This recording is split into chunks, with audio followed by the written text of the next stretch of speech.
Friends, welcome to cookings. இன்றைக்கி நம்ம வீடியோவில் எல்லாருக்கும் ரொம்ப பிடிச்ச தயிர் சேமியா எப்படி செய்ய பார்க்கலாமா? அடிக்குள்ள போகலாம்.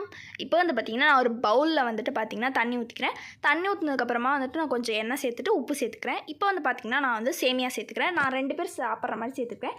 சேர்த்துட்டு ஒரு 5 மினிட்ஸ் நம்ம வந்துட்டு நல்லா வேக வச்சுக்கலாம். வேக வச்சதுக்கப்புறமா பார்த்திங்கன்னா இந்த மாதிரி இருக்கணும். இப்போ வந்து பார்த்திங்கன்னா நம்ம ஸ்டவ் ஆஃப் பண்ணிக்கலாம். ஆஃப் பண்ணதுக்கப்புறமா பார்த்திங்கன்னா வந்துட்டு நம்ம ஒரு கடாயில் வந்துட்டு ஆயில் ஊற்றிக்கலாம். எண்ணெய் ஊற்றினதுக்கப்புறமா பார்த்திங்கன்னா கொஞ்சமாக கடுகு சேர்த்துக்கலாம். கடுகு சேர்த்துனதுக்கப்புறமா இஞ்சியை வந்துட்டு நான் பொடி பொடியாக வெட்டி எடுத்திருக்கேன். அதை வந்து இது கூட சேர்த்துனதுக்கப்புறமா பச்சை மிளகாயும் நான் கட் பண்ணி வச்சுருக்கேன். அதையும் இது கூட சேர்த்துட்டு நம்ம லாஸ்ட்டாக கருவேப்பிலை சேர்த்துட்டு நல்லா வந்து தாளித்து விட்டுக்கலாம். இதை சேர்த்தாதாங்க தயிர் சேமியாக்கே ஒரு டச் கிடைக்கும். இப்போ வந்து பார்த்திங்கன்னா நல்லா தாளிச்சாச்சு. இப்போ ஸ்டவ் ஆஃப் பண்ணிக்கலாம். இப்போ வந்து பார்த்திங்கன்னா நம்ம சேமியா செஞ்சு வச்சுருந்தோம் இல்லையா, வேக வச்சுருந்தோம்ல, அதை வடிகட்டி எடுத்துகிட்டு இப்போ வந்து தயிரை வந்து நான் நல்லா மோர் மாதிரி அடிச்சிருக்கேன். அதை வந்து இது கூட சேர்த்ததுக்கப்புறமா வந்து நான் வந்து ஃப்ரூட்ஸ்க்காக வந்து நான் என்ன பண்ணியிருக்கேன்னா பொமோகிரானட்டும் அப்புறம் கிரேப்ஸும் சேர்த்துருக்கேன். லாஸ்ட்டாக தாளிச்சு இருக்கிறது சேர்த்துட்டு லாஸ்ட்டாக வந்துட்டு நம்ம கொத்தமல்லி தழை சேர்த்துக்கலாம். இப்போ வந்து நல்லா மிக்ஸ் பண்ணிக்கலாம்.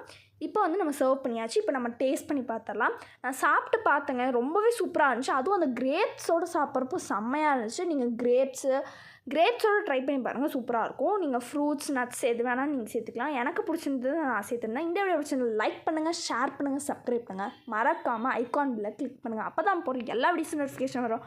அடுத்த வீடியோ சந்திக்கிறேன். டாட்டா, பாய்.